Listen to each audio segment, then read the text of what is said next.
Welcome to the channel पूंजी। आमतौर पर हम बजट को टैक्स यानी कि इनकम टैक्स या जीएसटी में बदलाव पर फोकस रखकर देखते हैं।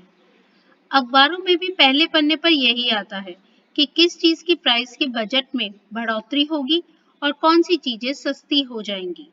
लेकिन अगर आप शेयर मार्केट में इन्वेस्ट करते हैं तो बजट में कौन से सेक्टर पर गवर्नमेंट का फोकस रहा, यह भी ध्यान में रखना चाहिए। वित्त मंत्री ने कई सेक्टर्स के लिए बजट के माध्यम से विकास को बढ़ावा देने के लिए योजना तैयार की है। यदि आप एक इन्वेस्टर हैं तो आगे बढ़ने वाले इन सेक्टर्स पे फोकस करना चाहिए। जैसा कि आप जानते हैं, 1 फरवरी 2023 को संसद में वित्त मंत्री ने बजट पेश किया। इस साल का बजट कई कारणों से इम्पोर्टेंट था, क्योंकि 2024 में होने वाले चुनाव से पहले यह मोदी 2.0 सरकार का आखिरी पूर्ण बजट है। इस वीडियो में हम कवर करेंगे एग्रीकल्चर, पावर और फिनटेक सेक्टर के अलावा और किन क्षेत्रों को 2023 के बजट में सरकार से प्रोत्साहन मिला है। तो सबसे पहले हम देखते हैं रेलवे को क्या मिला। यह बजट भारतीय रेलवे के लिए बहुत ही पॉजिटिव बजट रहा, क्योंकि इस बजट में 2.4 लाख करोड़ रुपयों की प्राप्ति हुई, जबकि लास्ट फाइनेंशियल बजट में 1.4 लाख करोड़ रुपए एलोकेट हुए थे। वित्त मंत्री ने बजट में 75% वृद्धि करके एक बहुत ही बड़ा कैपिटल बूस्ट दिया है। यह 2013-14 में दी गई राशि का 9 गुना है। कैपेक्स बूस्ट को एक वास्तविक गेम चेंजर होगा, जो इंफ्रास्ट्रक्चर डेवलपमेंट, स्टेशंस के मॉडर्नाइजेशन और पैसेंजर सेफ्टी के लिए फंड प्रोवाइड करेगा।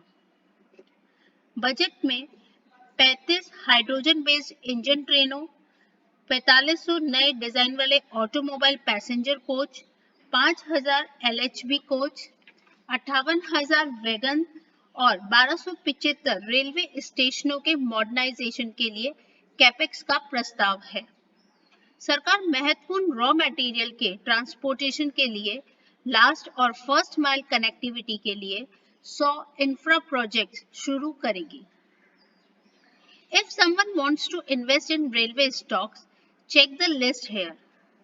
And some of the railway stocks are IRCTC, Container Corporation of India Limited, Rail Vikas Nigam, Rights Limited, BEML Limited, Titagarh Wagons Limited।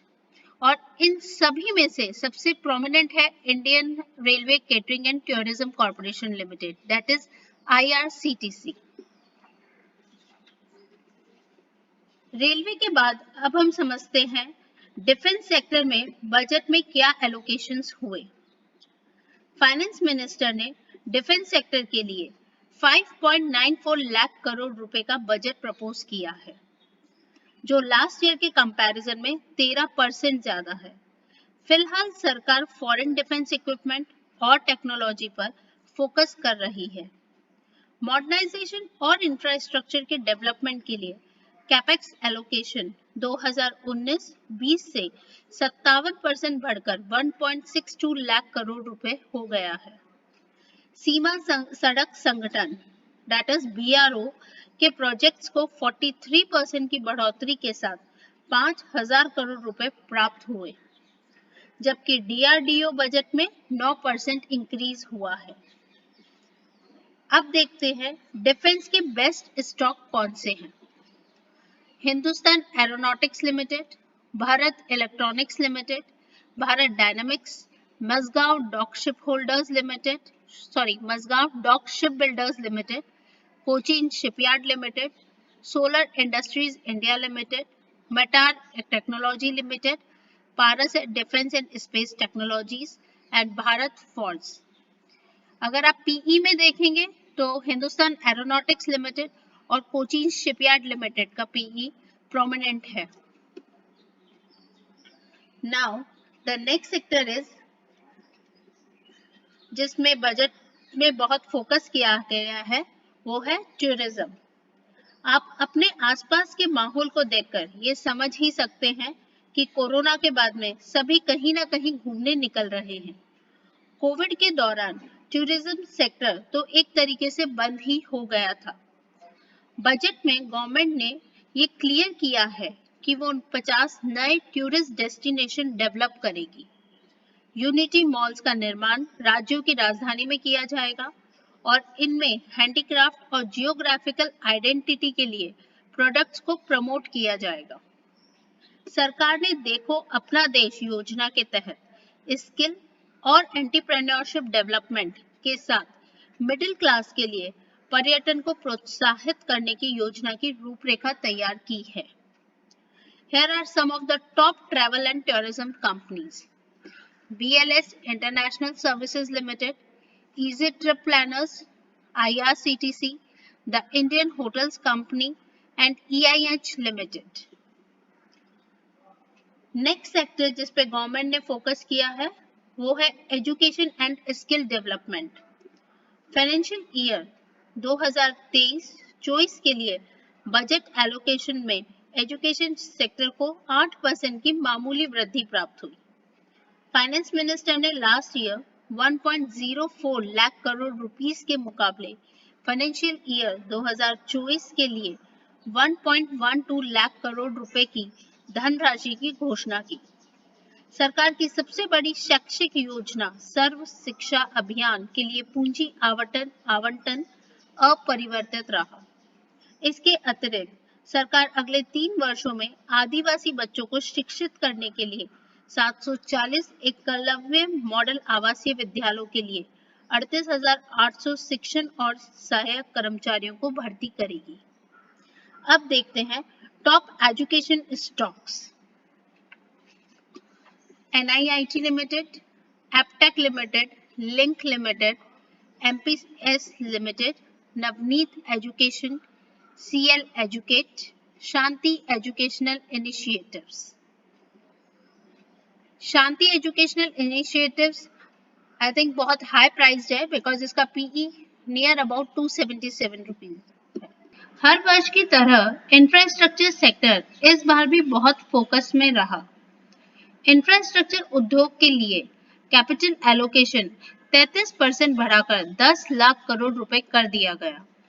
The newly established Infrastructure Finance Secretariat will play a pivotal role in attracting private investments in infrastructure projects.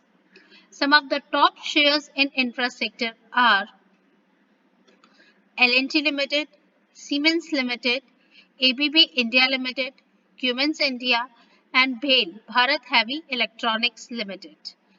L&T and BHEL looks very attractive. खुदरा उद्योग या retail sector 2 was in focus. सरकार ने TV panel और mobile phone निर्माण के लिए specific input सहित कई वस्तुओं पर इंपोर्ट ड्यूटी में कटौती की है। सरकार ने पिछले बजट से 20% की वृद्धि के साथ MSME के क्रेडिट गारंटी फंड को 9,000 रुपए करोड़ में नया रूप दिया है।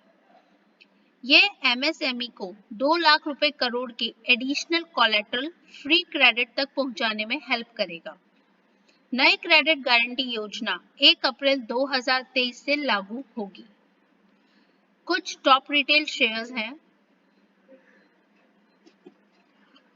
Avenue Supermarts limited, that is DMart, Vedanta limited, Trent limited, shopper stop, metro brands, MedPlus health services, V-Mart Retail Limited and Ethos Limited. MedPlus Health Services looks very expensive. Yes, EV के बिना budget पूरा नहीं हो सकता। पिछले साल 200% ग्रोथ हासिल करने के बाद EV सेक्टर को इस साल के बजट से काफी उम्मीदें थी। अपने बजट भाषण में वित्त मंत्री ने green energy and electric vehicles को और अधिक प्रोत्साहन देने पर जोर दिया। उसने लिथियम आयन बैटरी के लिए कस्टम ड्यूटी में छूट की घोषणा की। ग्रीन मोबिलिटी को प्रमोट करने के लिए लिथियम आयन सेल के निर्माण के लिए आवश्यक कैपिटल गुड्स एंड मशीनरीज के लिए कस्टम ड्यूटी में छूट दी गई है। Best EV stocks in India 2023 are TVS Motor, Tata Motors, Indian Oil Corporation, and Hindalco Industries Limited. Next one is AI, that is artificial intelligence.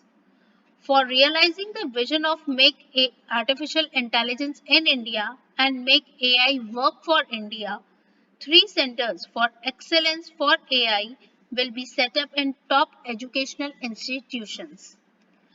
We have already uploaded video on AI. Link is showing in I button. Thank you for watching. Do share your feedback and also please press the subscribe button. Thank you.